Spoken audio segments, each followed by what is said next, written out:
बैठो। 2 मिनट परमात्मा को याद करो।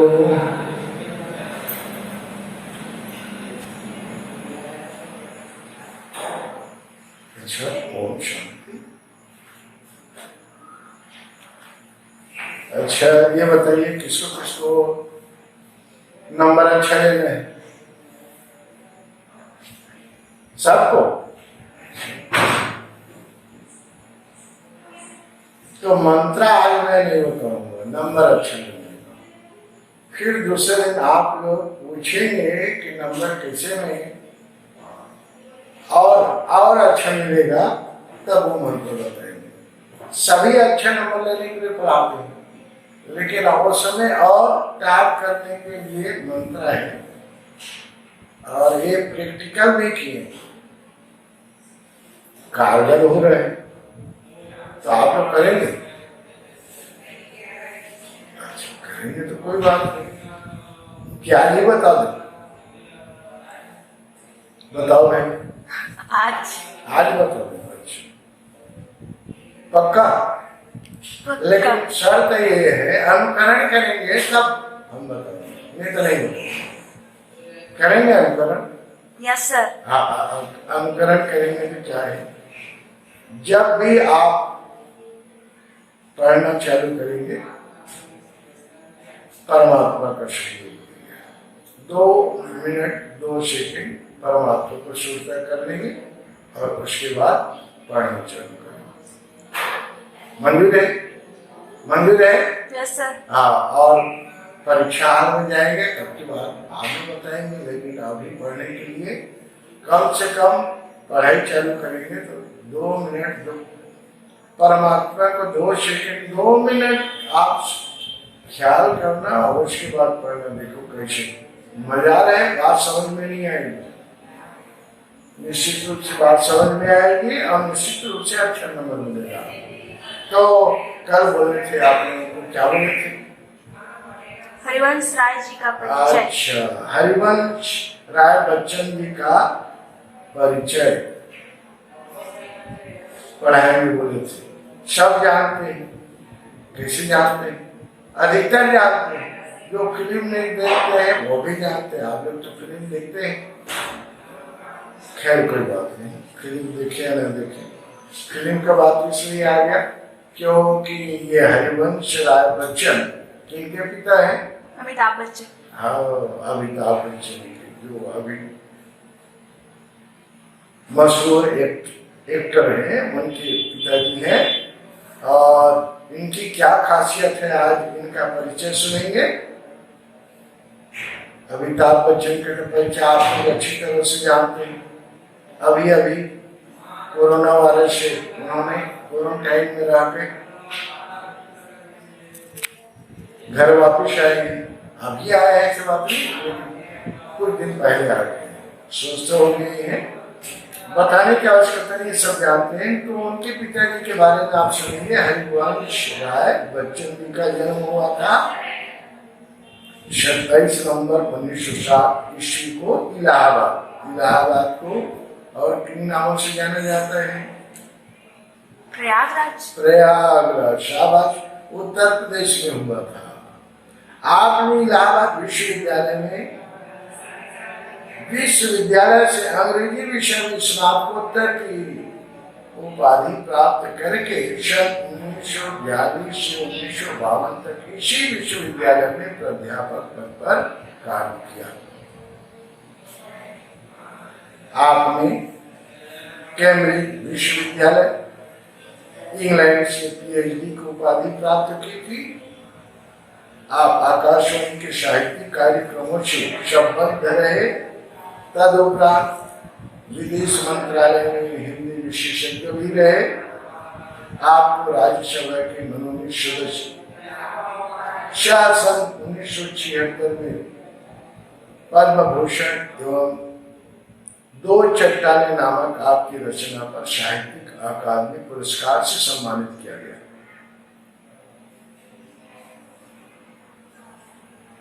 सन 2003 ईस्वी में मुंबई में आपका निधन।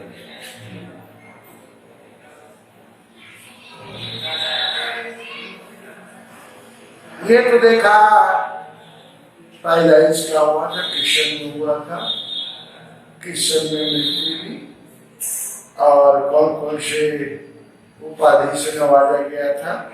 और राज्यसभा के मनोनीत सदस्य, राज्यसभा में सभी विद्यार्थी तो नहीं जानते होंगे, जो आगे वाले विद्यार्थी वो जानते हैं। क्या जानते हैं? संसद के दो सदन होते हैं, लोकसभा और राज्यसभा, जिसको व्यवस्थापिका के नाम से जाने जाते हैं। तो संसद में एक निचली सदन है जिसको लोकसभा बोला जाता है, जनता के प्रतिनिधि बैठते हैं, जिसमें राष्ट्रपति 2 एंग्लो इंडियन सदस्यों को प्रतिनिधि मनोनीत करता है। एंग्लो इंडियन लोगों को ज्यादा डिटेल में नहीं जाएंगे। एंग्लो इंडियन किसको बोला जाता है सब जानते हैं। हमारा देश किसको नाम था? अंग्रेजों का।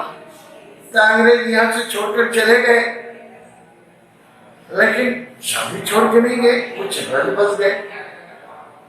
मानते हैं कि नहीं मानते? मानते हैं। तो बस उन्हीं लोगों को प्रतिनिधित्व देने के लिए 2 सदस्यों को राष्ट्रपति मनोनीत करता है, नामजद करता है।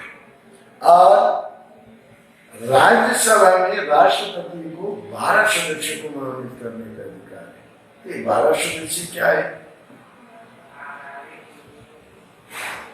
कला वाले विद्यार्थी जानते हैं 12 सदस्य जो होते हैं साहित्य, कला, विज्ञान, दर्शन के क्षेत्र में जो ख्याति नामक व्यक्ति रहते हैं, ख्याति विद्वान लोग रहते हैं, वैज्ञानिक रहते हैं, उनको राष्ट्रपति क्या है, उनकी प्रतिभा का लाभ लेने के लिए देश को उनका प्रतिभा का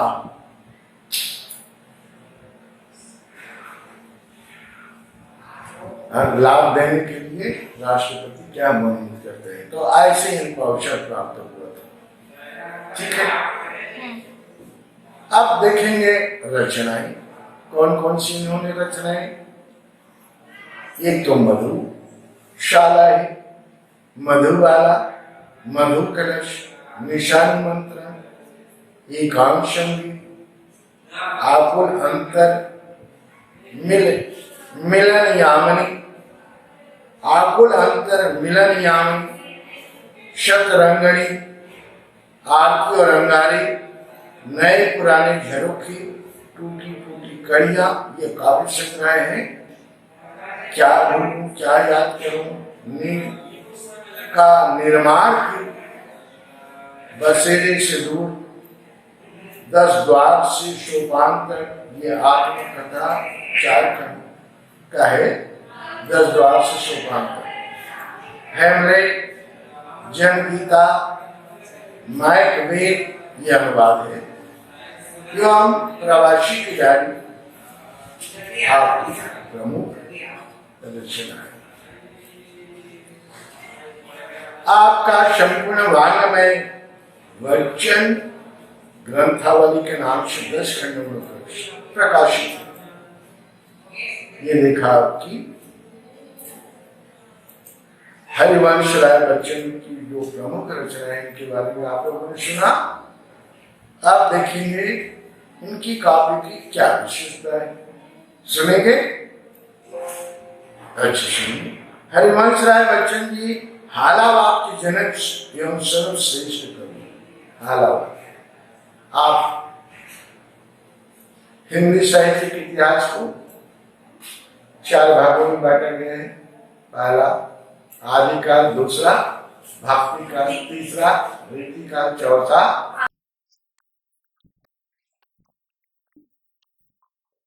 डिवाइडेशन है। प्रगतिवाद, प्रयोगवाद, रहस्यवाद, शाहवाद, नई कविता से है। हरिवंश राय बच्चन जी हालावाद के जनक एवं सर्वश्रेष्ठ कवि। आपने दोनों महायुद्ध के मध्य वर्ग के विक्षुब्ध विफल मन को वाणी प्रदान की।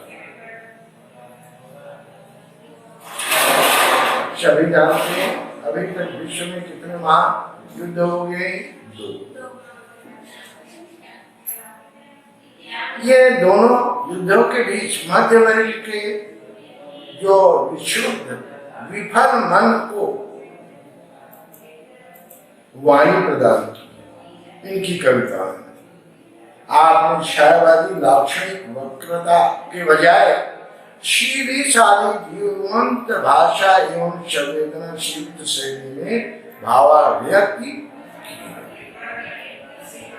जो हृदय को छू लेती है। जो समझने में कठिनाई होता है, क्लिष्ट होता है, तो हृदय को वो भी धार करते हैं, अंदर तक मार करते हैं। लेकिन जो शीलिशाली जीवन भाषा है, संवेदनशील शैली में भाव अभिव्यक्ति की है, जो हृदय को अच्छी तरह से भाती है। व्यक्ति जीवन में घटी घटनाओं की सहज अनुभूति की ईमानदार अभिव्यक्ति आपके काव्य की प्रमुख विशेषता है। ये गौर करेंगे विद्यार्थी, यह विशेषता है हिंदी काव्य संसार में आपकी विलक्षण लोकप्रियता की मूलाधार है। मिल गया सभी को मंत्रा। क्यों इनको ख्याति प्राप्त मिली, जानिए। आप कवि रूप में विशेष विख्यात है, तो इसका मतलब ये नहीं कि गद्य की दूसरी में और दूसरी विधा में इनकी पकड़ नहीं है। कहानी, नाटक, डायरी के अलावा आपके द्वारा लिखित आत्मकथाओं को ईमानदारी, स्वीकृति और प्रांजल शैली निरंतर पठनीय बनी हुई है। पुराने नहीं पढ़ी है, इस तरह से उन्होंने अपनी सृजनशीलता का परिचय दिया है, अपनी रचना में कूट कूट करके भरा है, जो आज भी पढ़ने योग्य।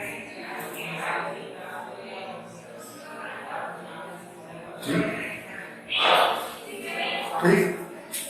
उसके बाद एक बात और बता दूं, जाते जाते ये तो परिचय हो गया, लेकिन ऑटोबायोग्राफी इंट्रोडक्शन जानना बहुत जरूरी है। परीक्षा में नहीं पूछे जाते हैं, आगे चल करके काम आएगा, अभी भी काम आएगा। इस कारण क्या है, आप मोटा मोटा रचनाएं जानिए, जन्म मृत्यु समय जानिए, क्यों उनको ख्याति मिली, इसको भी जानिए। ठीक है, मोटा मोटा जानना जरूरी है। क्यों इनका मतलब कवि के रूप में विशेष ख्याल किया जाता है, इनकी विशेषता क्या है, ये सब जानेंगे, मोटा मोटा जानेंगे, बारीक से, क्योंकि पैटर्न में बता दिया है। आप हम दूसरे दिन पढ़ाएंगे, कब नंबर लगता है देखेंगे। क्या है इनके पाठ का नाम, आत्म परिचय। ठीक है, आत्म परिचय दूसरे दिन पढ़ाएंगे, लेकिन शर्त ये सभी विद्यार्थी पहले जब तक आप नहीं पढ़ेंगे तब तक मैं नहीं पढ़ाऊंगा। तो इंट्रोडक्शन में पहले बता देता हूँ उसका मूला भाव क्या है। आत्म परिचय में क्या वचन जी ने क्या समाहित किया है, संक्षिप्त रूप में आज चर्चा कर लेते हैं, घर में पढ़ेंगे, उसके बाद समझाएंगे। मजाल नहीं कि आपको बात समझ में नहीं आएगी। ठीक है, मंजूर है। आत्म परिचय में अपना परिचय देते हुए कवि ने संसार के साथ अपने द्वंद्वात्मक संबंध को व्यक्त किया है। ठीक है, आत्म परिचय नामक कविता में छायावादोत्तर गीत काव्य एवं छायावादी दर्शन के सशक्त हस्तक्षर हरिवंश राय बच्चन ने यह स्पष्ट करना चाहा है कि स्वयं को जानना दुनिया को जानने से अधिक कठिन। कितनी महत्वपूर्ण बात कही। स्वयं को जानना सबसे बड़ी बात है, दुनिया को जानना चाहिए। जब जीवन में निरपेक्ष और उदासीन रहना संभव नहीं है, इस संसार में आप निरपेक्ष और उदासीन रहना संभव नहीं है। सांसारिक दायित्व का भार उठाकर भी वह उससे स्नेह रखता है। वस्तुतः समाज से ही व्यक्ति की पहचान संभव है। सब जानते हैं मनुष्य सामाजिक प्राणी, और उससे भी कहा, और जो मनुष्य समाज में नहीं रहता वो पशु है या उनकी पहचान किससे होती है? समाज से होती है। समाज में ही व्यक्ति की पहचान संभव है, लेकिन साथ ही दुनिया से उनका संबंध प्रीति कला का है। प्रीति भी है और कला भी है, दोनों है, सुख है और दुख है। प्रीति का है और कला का भी है। अतः कवि सीखे हुए ज्ञान को भुलाना चाहता है। जो ज्ञान उन्होंने सीखा हुआ है उनको विस्मृत करना चाहते हैं अपने हृदय मानस पटल से। वह संपत्ति के संग्रह में नहीं अपितु त्याग में विश्वास करता है। उसके रोदन में राग, शीतल वाणी में आग, कवित्व में दीवानगी और आत्मसंतोषी उसके रूप में मस्त। आप आत्म परिचय पाठ पढ़ेंगे तो ये सब बिंदु आपको अंदर में आएगा। ठीक है, पढ़ेंगे आप, लेकिन शर्त है और निवेदन भी है, आप पढ़ेंगे तो मजा नहीं, आपको समझ में नहीं आएगी। एक बार बता दूं, नंबर अच्छा लेने के बाद विद्यार्थी क्या करते हैं? वार्षिक क्वेश्चन बनाते हैं और क्या करते हैं कि सभी कोई सबको मौका दिया जाता है, सब टीचरों को और गार्जियन लोगों को नंबर क्वेश्चन की। वास्तव में नंबर मिलने का मंत्र क्या है?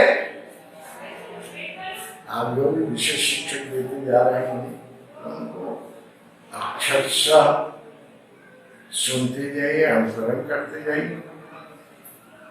मजा रहे आपको अच्छे नंबर नहीं कि नहीं? स्वागत समारोह हुआ, विदाई समारोह हुआ, उससे भाषण कर दिए, टीचर मंत्र दे देगा, आपको अच्छे नंबर मिल जाएगा।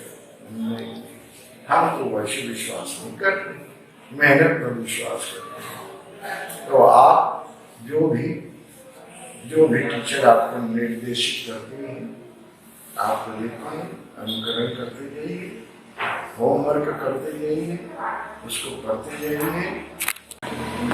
अच्छा, और आप लोगों को क्या करना है? पढ़ना है। फिर दूसरे दिन बताऊंगा। आज यही समापन करते हैं। ठीक है, चलिए 2 मिनट परमात्मा को पुनः याद करते हैं। हाय भी नजर कीजिए मन में।